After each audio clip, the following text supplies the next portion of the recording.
What does death and life have in common? What does hospice and the birth of a child have in common? Well, in this video, we're going to talk about the two parallels of hospice and birth and how both of them are one and the same. Let's dig into it. So how is birth and death the same? Well, the first thing is they're both inevitable. They're both going to happen and we can't escape it. Someone's gonna be born and that same person is going to die. And that's the truth. The same thing that happens is what's for sure is death and taxes are two things that are gonna happen, right? And so when you think about birth, why is birth and death one and the same? Well, life starts, and when there's always a beginning, there is an end. And so there has to be a beginning and an end to anything. Another thing that birth and death have in common, hospice and having a baby, is there's a lot of support because it is a huge life event. When you think about having a baby, you're gonna go to the hospital, get prepped. You're gonna go through classes. You're gonna learn what it means to have a baby. You're going to also learn and meet the doctor and meet your nurses and go through the 9 months of that period to prepare for your baby to come into the world. And when that day happens, it is a big event. It's an ordeal. You have people around you to support you. You have loved ones. And when the baby comes, there's family that comes in. There's so many support to help with the mother and also to help with the baby as you are going through this huge life event. Now, it's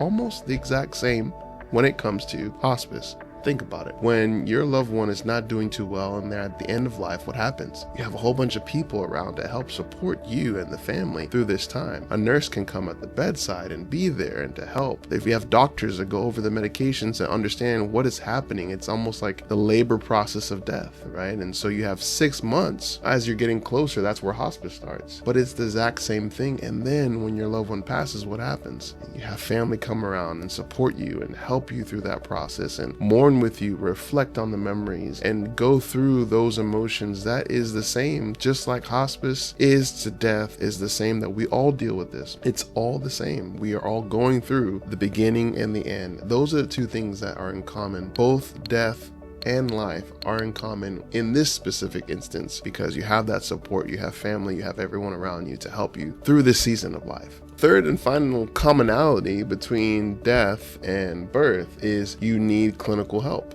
You cannot have a baby without a doctor or a nurse to help you. You can, but it's wise to have some clinical or someone who is an expert to help guide you through. Of course, you have doulas and things like that. You need someone who knows the situation to help navigate you through that. The same thing with death. You need someone who is an expert to help walk you through that process. I'll give an example. Now, if you're flying from, let's say, Dallas to Chicago, and you're getting your peanuts, you're enjoying your food, and all of a sudden, out of nowhere, the pilot says, yeah, there's going to be some turbulence coming in the next 10 minutes. Go ahead and fasten your seatbelt. Once the turbulence, we pass over that turbulence, you can go ahead and unbuckle your seatbelts, and we'll continue to serve your drinks and everything, and we should be good to go. All right, this is your captain speaking. Now, there's a sense of calm that comes over you because the captain told you that and was able to walk with you about the next steps that was going to happen, which was turbulence. Now, what if you just got in the plane and you just, out of nowhere, started experiencing turbulence out of nowhere, and there was just everywhere, and people going up and down, seatbelts and everything, and nobody talked to you, nobody told you? Wouldn't that heighten that experience? It would make the experience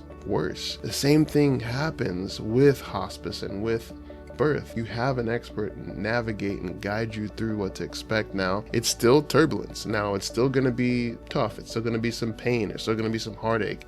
That's life. But at least to have someone navigate and guide you through it makes the whole process just a little bit sweeter, a little bit simpler. Two things that we see a lot when we're talking about hospice, how there's so much similarity when it comes to birth and having a baby. And hospice can be scary, but if you have someone there to support you and also have family and also have clinical help, it can make that process a little bit smoother, just a little bit sweeter. So I hope this helped you. Please like and subscribe all of our videos. Our videos are here to help support you. We'll be doing live weekly webinars and live events on Tuesdays. So hop on if you see us. If you see our little dot that says live, hop on, ask some questions, and look forward to seeing you soon. God bless.